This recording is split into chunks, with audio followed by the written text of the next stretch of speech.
fare i ringraziamenti di Roberto e miei per questa bella festa.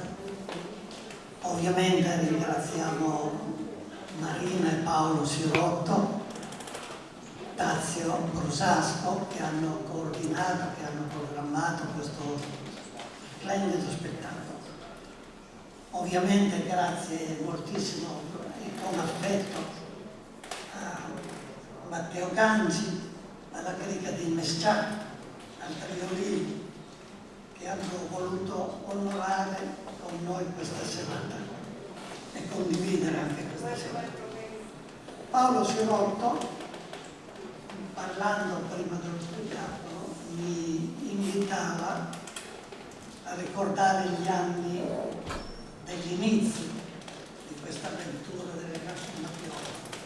E per questo leggo un pezzo del nostro, proprio l'incipit del libro delle Canzoni da Viola, edito da Caraforte. Il 22 febbraio 1965, alle ore 21, sul palcoscenico del Teatro Cobetti, sotto l'egida del Teatro Stabile di Torino, aveva inizio l'avventura dello spettacolo Le Canzoni da Viola.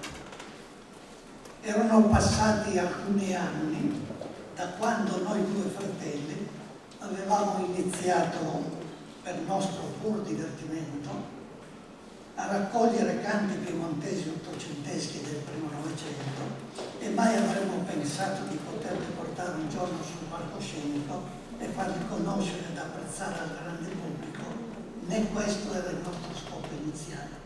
Il nostro scopo ovviamente era quello di divertirci fra amici.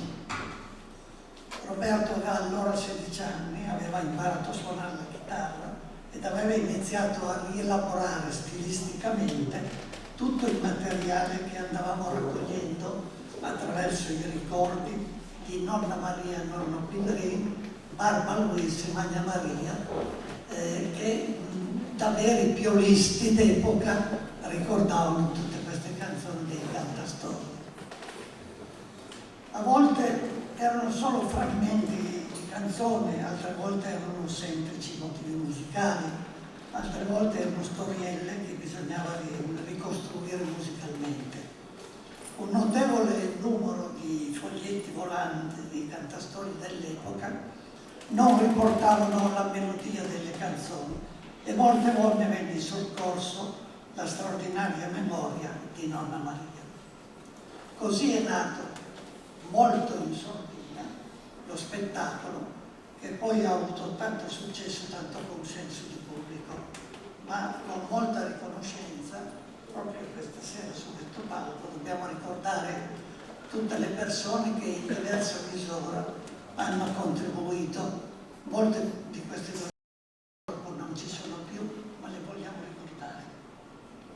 L'impresario teatrale Aldo Landi, figura mitica del mondo dello spettacolo torinese, Lucio Messina, direttore del Teatro Stabile, Daniele Chiarella, gestore del Carignano, Giuseppe Erbo del Teatro Alfieri, tutte persone alle quali va il nostro riconoscente ricordo.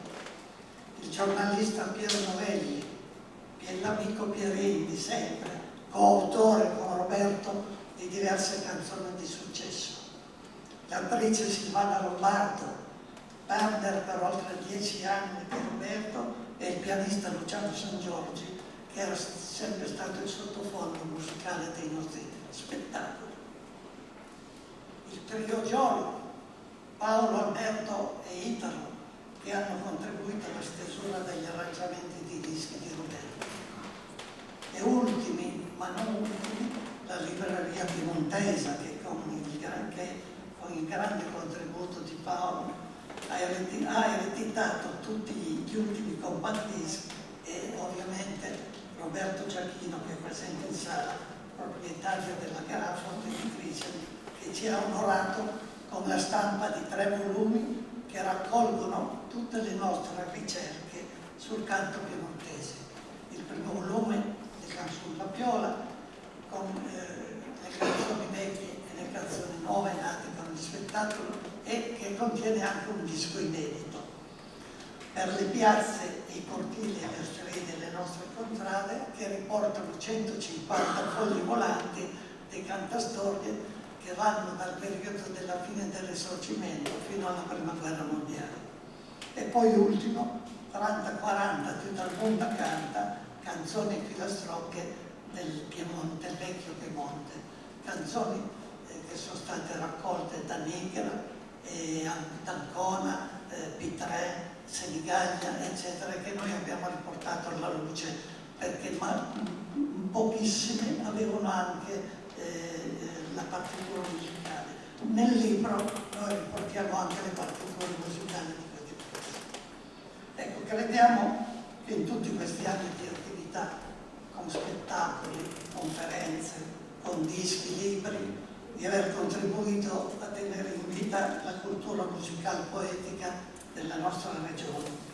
Il nostro lavoro l'abbiamo fatto.